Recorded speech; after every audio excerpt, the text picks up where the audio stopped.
Because that was my problem. I was like, oh, shit, how do you do this? Well, you got it. I think most people, when they think bell ringing, they're thinking a more traditional, something with a melody or a score or elements that get repeated or all kinds of things, which this isn't. I often say it's not exactly music, but it's not like that. I don't think that it is. The definition that I was raised to have for music is sound organized in time, which is a very permissive definition and certainly includes ringing. You have these algorithms and you just sort of set them moving and see what comes out.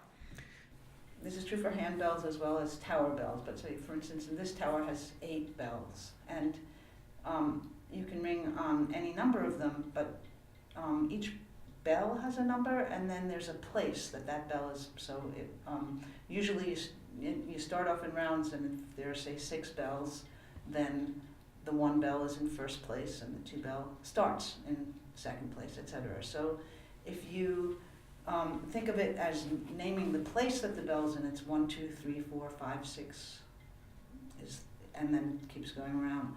And so a method is a series of permutations of those of the bells, and there's a constraint on it because of the size of the bells and how much, if you're in first place in one go round, it would be hard to pop up to 6th place in the next go round. So the constraint is always that you can only move at most 1 position. So if you're in first place, then you're either ringing first place again or then second place. And so the methods are constructed by patterns of permutations and how that movement happens. When you're learning a method, you're learning a combination of rules. Like if you're a particular bell, you're going to do the following things until something special happens, and then maybe you do something a little different. For example, plain bob, you start with everybody hunting, which means that every bell is following a pattern. If it were, say, on 6 bells, and you started as the 1 bell, you'd be 1, and then 2, then 3, then 4, then 5, then 6th place, and then 6th, 5th, 4th, 3rd, 2nd, first place again. So everyone would be doing that. But once we got back to where we started, we don't want to repeat anything, because that's another rule of change ringing, is that we try not to repeat. Something has to happen to not repeat that. So that's a special thing that could happen. So maybe the bell that was going to move from 2nd to 3rd place doesn't move, stays in seconds, and everybody else jumps a little bit in order to accommodate that. Minimus is the general word used for a particular number of bells. Minimus is 4 bells. So 1, 2, 3, 4. Those are the 4 bells. So you ring in what's called rounds, which is that they're in the order of their number. And then the way it works is first the 2 sets of outside ones switch, so 2, 1, 4, 3, and then just the inner ones switch, so 2, 4, 1, 3. So let's just stop there for a minute to make sure that that's clear. So the bell number 1 is first ringing in the first position, then the second position, and then the 3rd position. Yeah. Yeah, okay. Okay, yeah, good. So if you continue this, 4, 2, 3, 1, there's a special word for that, which is backgrounds, because it's in the reverse order. That's not backgrounds. Oopsie, sorry. 4, 3, 2, 1. That's backgrounds. Okay. And then you keep going. 3, 4, 1, 2, and 3, 1, 4, 2, and then 1, 3, 2, 4. So you can see that when you come to here, if you were to switch these 2, which is the next thing, because the outer 2 switched here to get to there, if you switch the middle ones, you would be right back at the beginning. You'd be back at 1, 2, 3, 4. So in plain bob minimus, what happens is the 3 bell, the 1 stays here. The 3 bell does not switch with the 2. It repeats in the second place, and these 2 switch. and then the 3 bell moves, these two switch and these two switch. Okay, so these bells are basically staying in the back, and this one is doing its thing, which is called make seconds. Okay, and then you resume the regular pattern. So the outside and then the center. And then this will continue along, and you'll get to a place where also if you didn't do something, then you would be repeating a line. So you do the same thing, whichever bell is in second place just stays in second place, and the 2 bells in the back do what's called dodging. So it goes, 4 2 2 4 4 2 2 4. So they're kind of switching places. Okay, look, Yes. two. Treble's going, she's gone.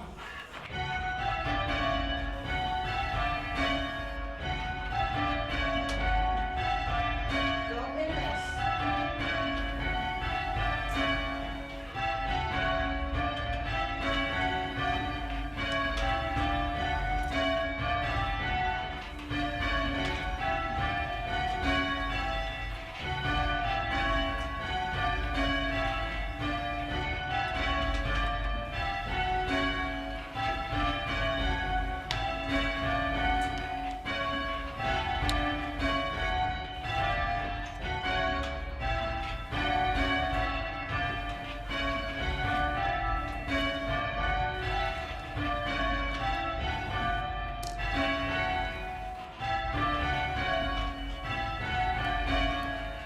That's all.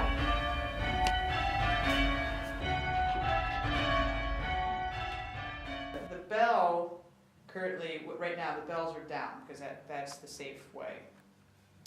To ring them, we ring them up. So we slowly ring it so it goes back and forth. And each time we pull, it gets a little bit higher. And then we set it.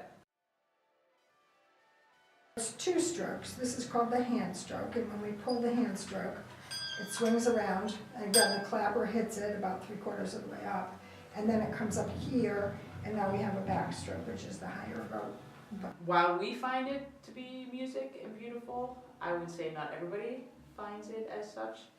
And we're really trying to do a better job of collaborating with the music department and just trying to be respectful and make sure we're communicating effectively of when we're ringing and when we're not ringing. Because I think they have felt caught off guard a few times. So just some basic courtesy and good, community relations in some sense with our neighbors around when to ring and when not to ring. And it's interesting, it's the music department more so than dance, which is right below us, right? Dance doesn't seem to have as much problem with us than the music department. But And we've tried to do the sound control thing to not annoy the neighbors, so there's some shutters up top that are currently closed, so Okay. that it will keep it from being quite so loud. Do you ever open the shutters? Oh, yeah. Okay. When I was here, I kept them open all the time. Okay. But I think that we've caused some problems for music when they're trying to practice. So right now they're closed. I don't know when they first started up. You probably got that from Leland when it began again. In this I think it was 8 years ago.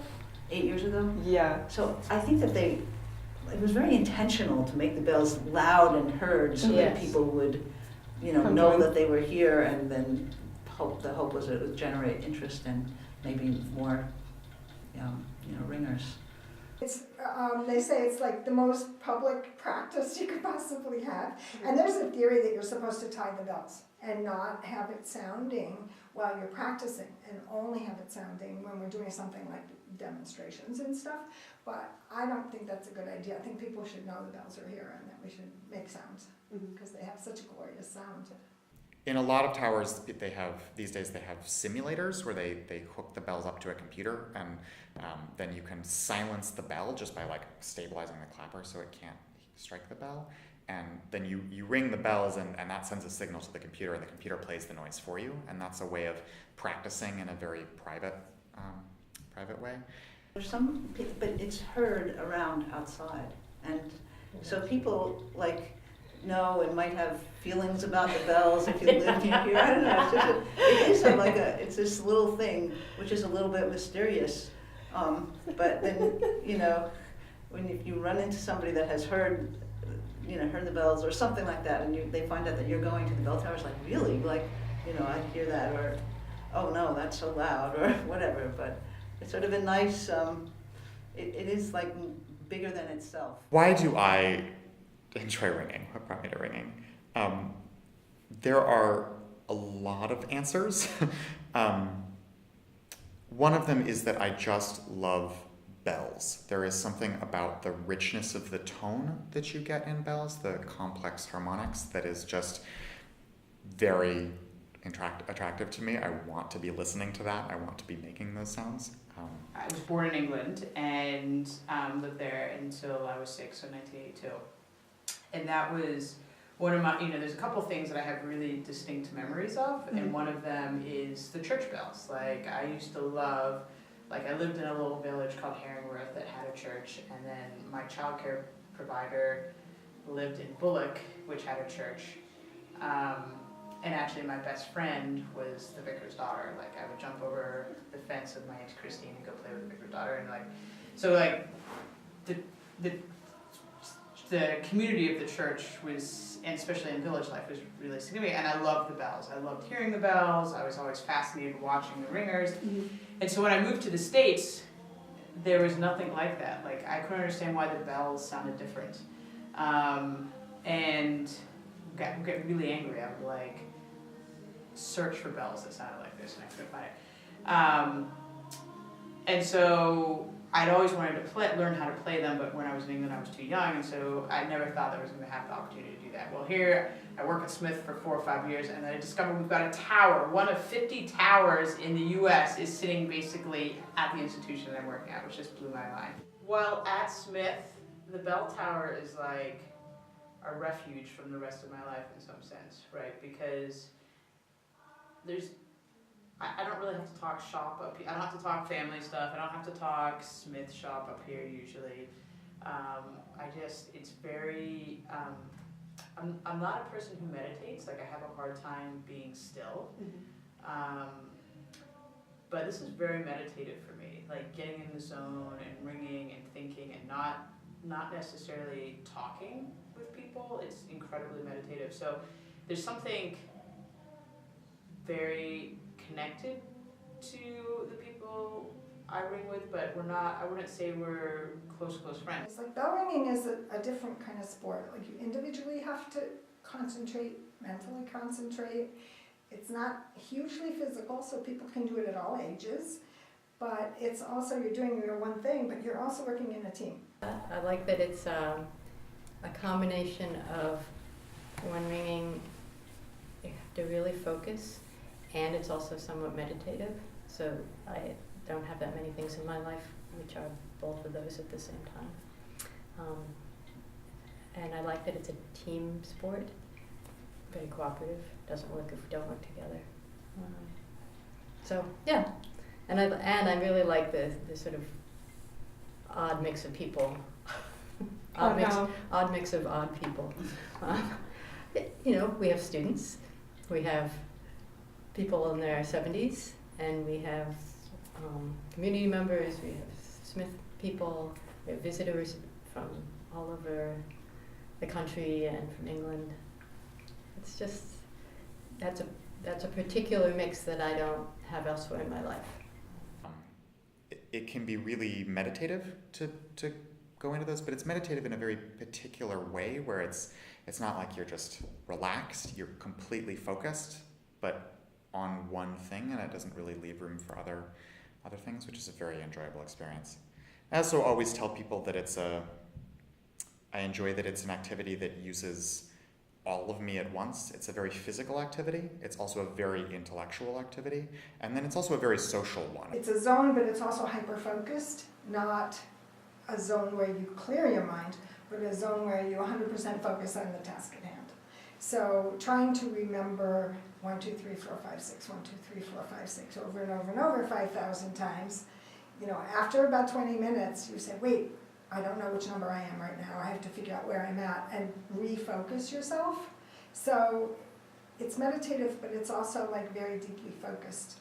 And through that whole experience of doing a longer, whether it's a quarter peal, which is 1,260, or the 5,000, through those experiences, I find I can stretch my ability to concentrate for longer periods of time. And it's not so much a physical thing, but building the mental capacity to concentrate for long periods of time. Like you'll never master it. It's not like so there's always something new to learn, like a lot, many more things to learn than to be on top of. So it's like, it's fun in that way. It's like, it's to just like have little challenges all along the way, and then, but little satisfactions of mastering little pieces of it. So it's satisfying that way. I'm never going to be, like, it's not my ambition to be a great bell ringer, so that's really nice to have an activity that you're just doing just to have fun and learn as much, and the learning is pleasurable, but it's not like to achieve something, it's just to, enjoy it, so. So you don't consider yourself a great bell ringer? Oh. Not at all. The bells were installed in 1968. Alice Dickinson, who's a math professor here, who had gone and taught abroad in Cambridge for a year, learned to ring there, and came back and saw that there was a building being built that had a decorative tower on it, and decided that that was no good. You couldn't have a tower without bells in it. And this is probably apocryphal, but the story as it was first told to me is that she convinced the college to halt construction on the building long enough for her to fundraise to buy the bells, have them cast in England, shipped across the Atlantic, and installed. I suspect that they were just maybe delaying construction on the tower while continuing on other things, or maybe she just fundraised a lot faster than I thought she did, or maybe the building, it may be that she learned that the building was being constructed before they actually broke ground on it, that's probably the most likely scenario. It's been silent for most of its history, right? So there was a band in the 68 through the mid-70s. A period in the 80s that it was strong again, and then maybe into the early 90s, and then it was quiet. The bells were quiet for quite a bit, just because there was just nobody to teach, and nobody knew how to ring them, right? And then in about 2008, there were a pair of math professors here by the name of Michael Bush and Elizabeth Den, who they learned to ring. They were taught by Greg Russell, who's a ringer down in New York. They were taught to ring then, and they restarted a band. And so it was them and Alan, who you know, and a couple of other people. It was a very small band. I moved back in 2013 for grad school and met up with Sarah Moriarty, and she and I started the tower. So I got in touch with Alan Durfee, and I guess Alan had keys to the tower. Nobody knew even where the tower keys were. 4.5, 5 years ago, she started the band up again, and so relearned herself and got some other people involved, and then did the first J-term course. It'll be 4 years ago this past January, and so that's what I jumped in on and began relearning again. It's up and down, but we've really got a good tower, a good solid group now, and I'm feeling that's really awesome to have. Alan and Leland did a lot for helping get it going, but Peggy and Nina now leading, and Hannah stepping in. We've had others.